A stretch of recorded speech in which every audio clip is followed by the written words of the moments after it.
Welcome to complete course destination. तो दोस्तों, जैसे कि हम सबको मालूम है कि हम लोग अपनी पिछली क्लास के अंदर क्लास 10 के चैप्टर 4 को डिस्कस कर रहे थे, जिसका नाम था कार्बन एंड इट्स कंपाउंड, है ना। हमारे चैप्टर का नाम था कार्बन एंड इट्स कंपाउंड। इस चैप्टर को हम लोग अपनी पिछली क्लास के अंदर भी डिस्कस कर रहे थे। और देखो, हम लोगों ने पिछली क्लास के अंदर क्या डिस्कस किया था, कार्बन के बारे में डिस्कस किया, कार्बन के कुछ कंपाउंड्स के बारे में डिस्कस किया। हम लोगों ने क्या देखा था कि कार्बन के बहुत सारे कंपाउंड्स होते हैं, उसमें से हम लोगों ने कार्बन के नेचुरल कंपाउंड्स जो होते हैं उनको थोड़ा सा डिस्कस किया था। तो देखो, आज की क्लास में हम लोग अपने फ्रेश टॉपिक्स को लेकर चलेंगे। देखो, पूरा चैप्टर जो हम लोग धीरे धीरे चलेंगे, इसको लेकर पूरे चैप्टर को धीरे धीरे समझेंगे। लास्ट में पूरे चैप्टर को एक ही क्लास के अंदर हम लोग डिस्कस कर लेंगे, ठीक है। बाकी अच्छे से अंडरस्टैंडिंग हो जाए पूरे चैप्टर की, इसलिए हम लोग इसको धीरे धीरे करके पढ़ रहे हैं, ताकि हम लोगों को हर एक टॉपिक अच्छे से समझ आए, ठीक है। तो चलो शुरू करते हैं अपनी इस क्लास को बिना टाइम वेस्ट करते हुए। लेकिन जो लोग इस क्लास को देख रहे हैं, लाइक शेयर सब्सक्राइब करना मत भूलिएगा, लाइक शेयर सब्सक्राइब जरूर कर दीजिएगा। तो चलो शुरू करते हैं अपनी इस क्लास को। देखो, पिछली क्लास के अंदर हम लोगों ने क्या देखा था कि कार्बन के बहुत सारे कंपाउंड्स होते हैं ना। हमारे कार्बन के बहुत सारे कंपाउंड्स होते हैं, मतलब कि हमारा जो कार्बन है इसके पास कुछ तो जॉइंटिक सी प्रॉपर्टी होगी, कुछ तो अजीब सी प्रॉपर्टीज होंगी, जिसकी वजह से इसके इतने सारे कंपाउंड्स है ना। और किसी के तो इतने कंपाउंड्स नहीं है, बल्कि हमारे कार्बन के बहुत सारे कंपाउंड्स हैं। इसका मतलब हमारे कार्बन के पास कुछ तो मैजिकल पावर है, कुछ तो अजीब सी प्रॉपर्टीज हैं। तो हम लोग आज क्या पढ़ने वाले हैं अपनी क्लास के अंदर, हम लोग पढ़ने वाले हैं why carbon is so versatile। Carbon के वर्सेटाइल नेचर के बारे में हम लोग डिस्कस करेंगे। भाई, कार्बन इतना ज्यादा वर्सेटाइल क्यों है, ऐसी कौन सी अजीब सी पावर्स है, ऐसी कौन सी एंटिक पावर्स है, ऐसी कौन सी एंटिक प्रॉपर्टीज है इनके पास, जिसकी वजह से हमारा जो कार्बन है इतना ज्यादा वर्सेटाइल है। तो हमारे कार्बन की कुछ प्रॉपर्टीज हैं, कुछ 4 प्रॉपर्टीज है। First one is catenation. सबसे पहली क्या प्रॉपर्टी है, कैटिनेशन, ठीक है। Second one is tetravalency of carbon. Tetravalency of carbon, ठीक है। Second one is tetravalency of carbon. Third one is the nature of covalent bonds,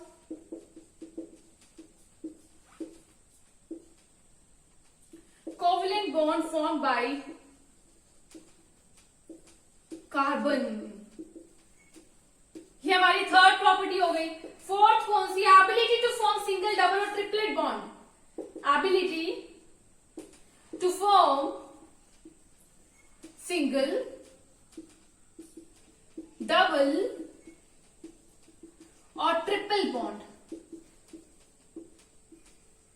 अब देखो, ये कुछ 4 प्रॉपर्टीज है, जिनमें से हमारी 2 प्रॉपर्टीज बहुत ज्यादा इंपॉर्टेंट है, और ये 2 प्रॉपर्टीज इनके थ्रू ही एक्सप्लेन हो जाती है, ठीक है। सबसे पहले हमारे कार्बन के पास कौन सी इंपॉर्टेंट प्रॉपर्टीज है, कौन सी यूनिक प्रॉपर्टीज है।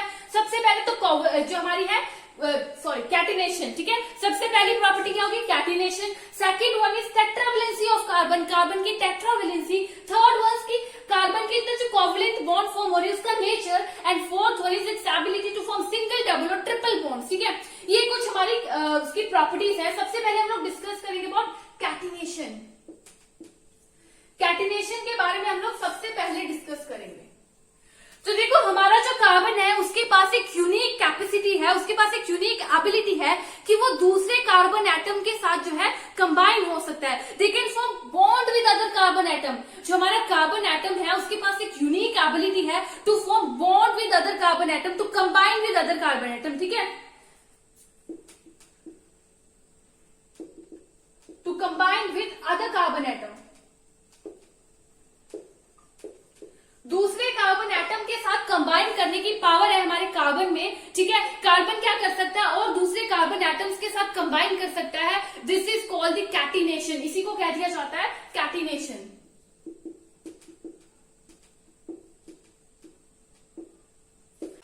मतलब कि हमारा जो कार्बन है वो दूसरे कार्बन एटम के साथ कंबाइन हो सकता है, ठीक है। और क्या कर सकता है, बड़े बड़े कंपाउंड्स की, बड़े बड़े मॉलिक्यूल्स की फॉर्म कर सकता है, फॉर्म बिग मॉलिक्यूल्स, और we can say large molecules. बड़े बड़े मॉलिक्यूल्स की फॉर्मेशन कर सकता है। अब ये जो हमारे मॉलिक्यूल्स होंगे, जो दो कंपाउंड्स की फॉर्मेशन होगी, वो या तो या तो लीनियर चेन में होंगे, इस तरह से अरेंज होंगे लीनियर चेन में, या फिर ब्रांच चेन होंगे लाइक दिस। ठीक है, अब जो ब्रांच चेन में ये वाली चेन होगी, इसे पैरेंट चेन कहा जाएगा, पैरेंट चेन कहा जाएगा, और इसको कह दिया जाएगा सब्स्टिट्यूएंट्स, जो कि इनके साथ ऐड होंगे। या फिर साइक्लिक भी अरेंजमेंट हो सकती है कार्बन की, और वी कैन से इन रिंग साइक्लिक अरेंजमेंट भी हो सकती है हमारे कार्बन की। ठीक है, मतलब कि कार्बन क्या कर सकते हैं, कार्बन के पास पावर है कि वो दूसरे कार्बन के साथ जो है कंबाइन कर सकते हैं to form large molecules, to form compounds और लार्ज मॉलिक्यूल्स को बना सकते हैं कार्बन के साथ कंबाइन होकर। और ये जो हमारे कंपाउंड्स फॉर्म होते हैं, या तो ये लीनियर अरेंज्ड होंगे, ब्रांच चेन अरेंज्ड होंगे, साइक्लिक अरेंजमेंट भी हो सकती है कार्बन के एटम्स की। ठीक है, इसके अंदर। और in addition we can say that carbon combines with other carbon in single bond, double bond और ट्रिपल बॉन्ड। जो कार्बन है वो दूसरे कार्बन के साथ सिंगल बॉन्ड, डबल बॉन्ड और ट्रिपल बॉन्ड के अंदर कंबाइन हो सकते हैं। ठीक है, they can combine with other carbon with single bond, double bond and triple bonds. और हमारे जो सिंगल बॉन्ड कार्बन जो जिस कंपाउंड के अंदर, compound in which carbon combines in single bond, ऐसे कंपाउंड जिसके अंदर कार्बन दूसरे कार्बन के साथ सिंगल बॉन्ड में कंबाइन हो रहा है, उसे क्या कह दिया जाएगा, सैचुरेटेड कंपाउंड्स कह दिया जाएगा। क्या कह दिया जाएगा, सैचुरेटेड कंपाउंड्स कह दिया जाएगा। ठीक है, और ऐसे कंपाउंड जिसके अंदर कार्बन दूसरे कार्बन के साथ डबल बॉन्ड या फिर ट्रिपल बॉन्ड के अंदर कंबाइन हो रहा है, उसे क्या कह दिया जाएगा, अनसैचुरेटेड।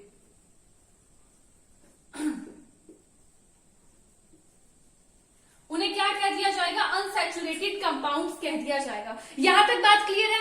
सैचुरेटेड क्या थे, जिसमें कार्बन दूसरे कार्बन के अंदर के साथ एक ही सिंगल बॉन्ड के साथ कंबाइन कर रहा है, और जिसमें कार्बन दूसरे कार्बन एटम के साथ डबल बॉन्ड और ट्रिपल बॉन्ड के अंदर कंबाइन कर रहा है, उसे क्या कह दिया जाएगा, अनसैचुरेटेड कंपाउंड कह दिया जाएगा। ठीक है, अब देखो हमारा जो कार्बन है, कार्बन के अंदर काफी एक्सटेंट तक कैटिनेशन बहुत ज्यादा एक्सटेंट तक होती है, बल्कि जो दूसरे एलिमेंट्स होते हैं वो एग्जिबिट नहीं कर पाते। ठीक है, जैसे हमारा सिलिकॉन हो गया। अब जो हमारा सिलिकॉन है, ये भी जो है हाइड्रोजन के साथ कंपाउंड फॉर्म करता है। सिलिकॉन भी कंपाउंड फॉर्म करता है हाइड्रोजन के साथ, पर जिस इसकी चेन होती है, इसकी चेन के अंदर 7 to 8 एटम्स ही रहते हैं। इनकी चेन के अंदर 7 to 8 एटम्स ही रहते हैं, और ये बहुत ज्यादा रिएक्टिव होता है। ठीक है, ये जो कंपाउंड होता है, जो सिलिकॉन हाइड्रोजन के साथ कंपाउंड फॉर्म करता है, सिलिकॉन क्या करता है, हाइड्रोजन के साथ कंपाउंड फॉर्म करता है, लेकिन जिसका कंपाउंड होगा उसमें 7 से 8 एटम से ज्यादा नहीं होंगे। ठीक है, और बहुत ज्यादा रिएक्टिव होता है। वही हमारा जो कार्बन कार्बन बॉन्ड होती है,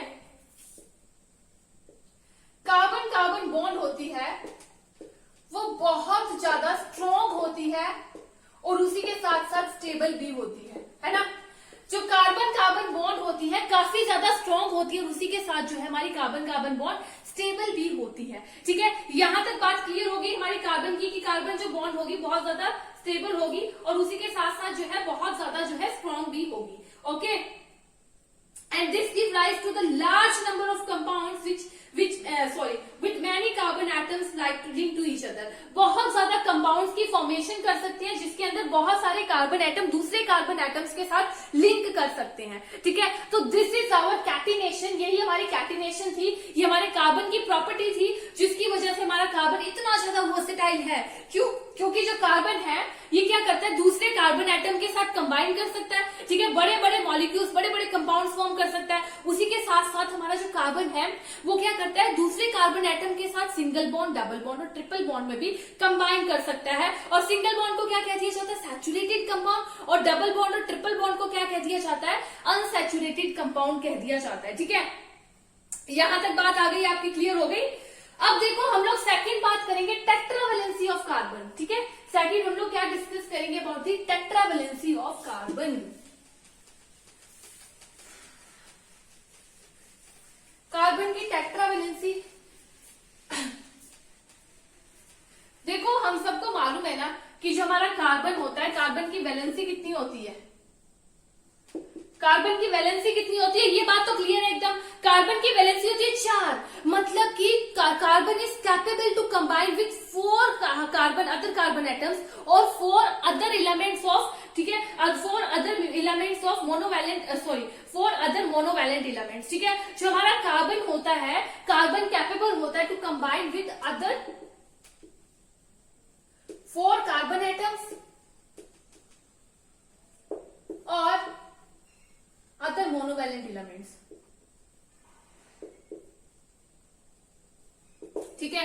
हमारा कार्बन अब कंबाइन करने की कैपेसिटी रखता है, ठीक है। तो अब देखो क्या होगा, हमारे कार्बन की वैलेंसी 4 है। कार्बन किस किस के साथ कंबाइन करता है, सबसे पहले तो कार्बन कंबाइन कर जाता है सिलिकॉन के साथ कंपाउंड बनाने के लिए, हाइड्रोजन के साथ, ठीक है, क्लोरीन के साथ,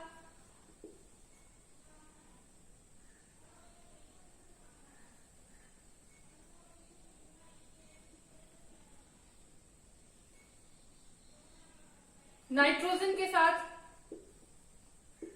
सल्फर के साथ, ठीक है। हमारा जो कार्बन होता है ये किस compound, oxygen, hydrogen, chlorine, nitrogen, sulphur और भी बहुत सारे ऐसे एलिमेंट्स हो गए जिसके साथ हमारा कार्बन जो है कंबाइन करके कंपाउंड्स की फॉर्मेशन कर सकता है, मॉलिक्यूल्स की फॉर्मेशन कर सकता है। अब जो न्यू कंपाउंड बनेंगे, न्यू कंपाउंड की प्रॉपर्टीज किसके ऊपर बेस होगी, यूनिक प्रॉपर्टीज होंगी उनकी, और उनकी प्रॉपर्टीज जो है किस पे बेस रहेगी, एलिमेंट्स अदर देन कार्बन, जो कार्बन के सिवा दूसरे एलिमेंट्स होंगे उनके ऊपर उनकी जो प्रॉपर्टीज है वो बेस्ड रहेंगी, ठीक है।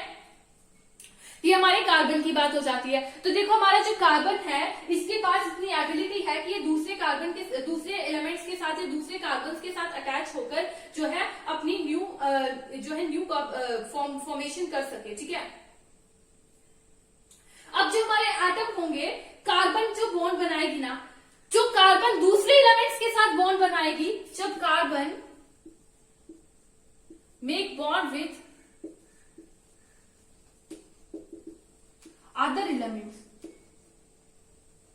कंपाउंड के अंदर, एक मॉलिक्यूल के अंदर जब कार्बन दूसरे एलिमेंट के साथ बॉन्ड बनाएगी तो वो बहुत ज्यादा स्ट्रॉन्ग बॉन्ड होगी, वेरी स्ट्रॉन्ग बॉन्ड होगी, ठीक है। लेकिन अगर हम लोग, क्योंकि अभी स्ट्रॉन्ग बॉन्ड होती क्यों है, जिसकी वजह से हमारा जो कंपाउंड होगा वो बहुत ज्यादा स्टेबल हो जाएगा। क्या हो जाएगा, एक्सेप्शनली स्टेबल हो जाएगा।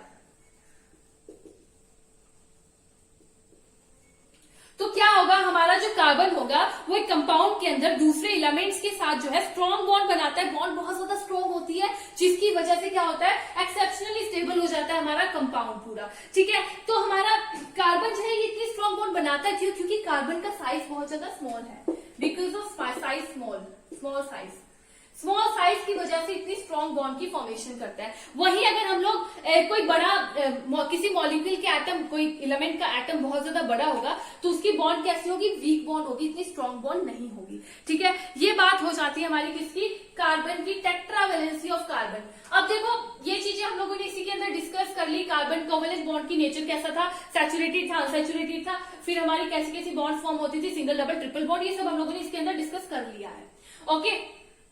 तो देखो हम लोगों ने कार्बन की वर्सेटाइल नेचर को तो डिस्कस कर लिया। अब हमारे जो जितने भी हमारे कार्बन के कंपाउंड्स हैं इसके बारे में बात करेंगे कि इसको हम लोग क्या कहते हैं, ठीक है। तो जो कार्बन के कंपाउंड्स हैं, हमारे कार्बन के कंपाउंड्स हैं, इनको किस कैटेगरी के अंदर डाल दिया, ऑर्गेनिक कंपाउंड्स की कैटेगरी के अंदर डाल दिया। जो हमारे कार्बन के कंपाउंड्स होते हैं इनको ऑर्गेनिक कंपाउंड्स की कैटेगरी के अंदर डाल दिया जाता है। कार्बन के कंपाउंड्स को ऑर्गेनिक कंपाउंड्स की कैटेगरी के अंदर डाल दिया जाता है, ठीक है। मतलब ऑर्गेनिक का मतलब यहां पर क्या होता है, ऑर्गेनिक का मतलब होता है लिविंग, ठीक है। ऑर्गेनिक का मतलब होता है लिविंग। तो एक्चुअली देखो पहले के टाइम में एक ऐसी मिथ थी, ऐसा माना जाता था कि there are vital force energy.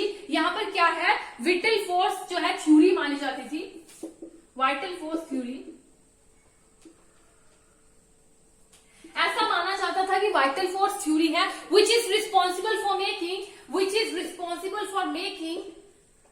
Living substance. ये एक ऐसी मिथ थी कि there are vital force theory which is responsible for making living substance, like जितने भी लिविंग सब्सटेंस हमारे प्लांट्स हो गए, एनिमल्स हो गए, या फिर हम लोग कह सकते हैं कार्बन के कंपाउंड्स हो गए। ठीक है, कार्बन के कंपाउंड्स की फॉर्मेशन में किसका हाथ है ऐसा माना जाता था, वाइटल फोर्स थ्योरी का। पर उसके बाद जो है हमारे एक पर्सन आए जिनका नाम था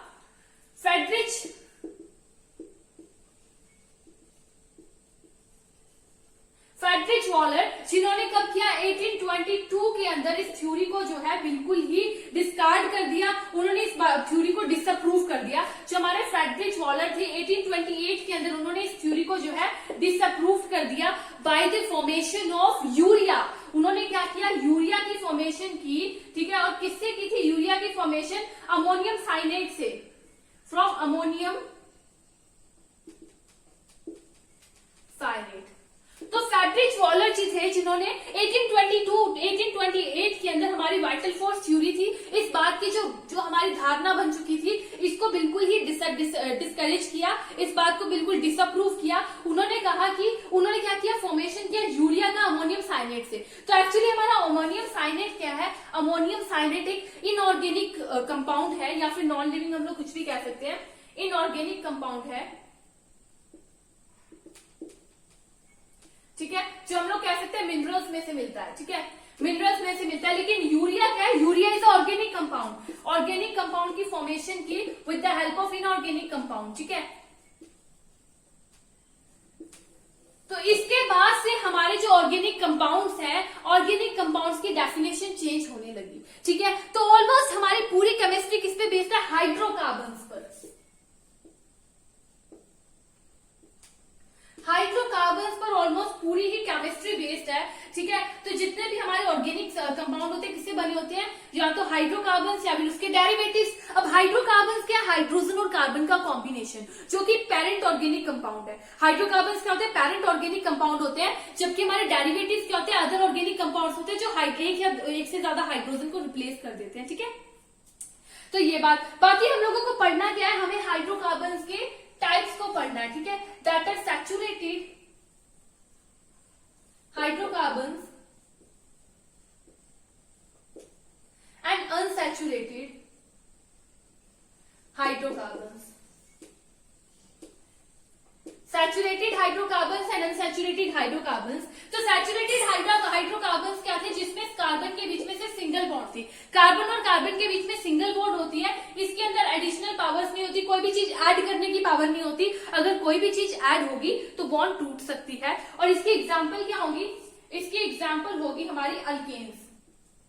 अल्केन्स का फॉर्मूला क्या होता है, CnH2n+2। ठीक है, जहां पर हमारा n क्या है, नंबर ऑफ कार्बन एटम्स कह सकते हैं, नंबर ऑफ कार्बन एटम्स को कह सकते हैं हम लोग n। ठीक है, उसी के साथ साथ जो हमारे अनसैचुरेटेड हाइड्रोकार्बन्स है वो क्या होते हैं, अनसैचुरेटेड हाइड्रोकार्बन्स के अंदर कार्बन के अंदर डबल और ट्रिपल बॉन्ड होती है। कार्बन के अंदर डबल और ट्रिपल बॉन्ड होगी। ठीक है, इसके अंदर एडिशनल पावर्स होंगी। ठीक है, इसके अंदर जो है ऐड कर सकते हैं, एडिशन शो करता है। ओके, वही हम लोग अनसैचुरेटेड हाइड्रोकार्बन की एग्जाम्पल ले तो क्या होगी, इसकी एग्जाम्पल हमारी हो जाएगी alkenes and alkynes, alkenes and alkynes. ठीक है, अल्कीन्स एंड अल्काइंस इसकी एग्जाम्पल होगी। अल्कीन्स का फॉर्मूला नहीं तो क्या होता है, CnH2n हमारा अल्कीन का फॉर्मूला होता है। ठीक है, और हमारी अल्काइन का फॉर्मूला क्या होता है, CnH2n-2, CnH2n-2। This is carbon triple bond and this is carbon double bond. ठीक है, ये हो जाते हैं हमारे अनसैचुरेटेड हाइड्रोकार्बन्स। ठीक है, मतलब कि हमारे सैचुरेटेड हाइड्रोकार्बन्स की जो वैलेंसी होती है वो एकदम सेटिस्फाई हो जाती है सिंगल बॉन्ड से। ठीक है, ये सिंगल बॉन्ड से सेटिस्फाई हो जाती है, पर ये सिंगल बॉन्ड से सेटिस्फाई नहीं होते। अब हमारे जो सैचुरेटेड हाइड्रोकार्बन्स होते हैं ये ज्यादा रिएक्टिव नहीं होते, दे आर नॉट रिएक्टिव, बल्कि जो हमारे अनसैचुरेटेड हाइड्रोकार्बन्स होते हैं they are reactive as comparison to saturated hydrocarbons. ठीक है, ये हमारे सैचुरेटेड हाइड्रोकार्बन्स और अनसैचुरेटेड हाइड्रोकार्बन्स की बात यहीं पे खत्म हो जाती है। ठीक है, तो देखो आज की क्लास में हम लोगों ने क्या क्या डिस्कस कर लिया। कार्बन इतना वर्सेटाइल क्यों होता है, बिकॉज ऑफ द कैटिनेशन की वजह से। ठीक है, उसकी टेट्रावैलेंसी की वजह से वो इतना ज्यादा वर्सेटाइल नेचर का है, उसके कोवलेंट बॉन्ड्स की नेचर की वजह से और उसकी एबिलिटी की वजह से कि वो डबल, सिंगल और ट्रिपल बॉन्ड की फॉर्मेशन कर सकता है। वही हम लोगों ने क्या पढ़ा, हम लोगों ने देखा कि कार्बन के कंपाउंड्स को क्या कह दिया जाता है, ऑर्गेनिक कंपाउंड्स, और ऑर्गेनिक कंपाउंड्स की हम लोगों ने डिस्कशन की। हाइड्रोकार्बन्स के type saturated and unsaturated hydrocarbons की भी हम लोगों ने डिस्कशन कर ली, ठीक है। तो बाकी आज की क्लास में हम लोग इतना ही डिस्कस करेंगे। नेक्स्ट टॉपिक हम लोग अपनी नेक्स्ट क्लास के अंदर डिस्कस करेंगे। बाकी आज की क्लास हम लोग यहीं पे खत्म करेंगे। Thank you friends.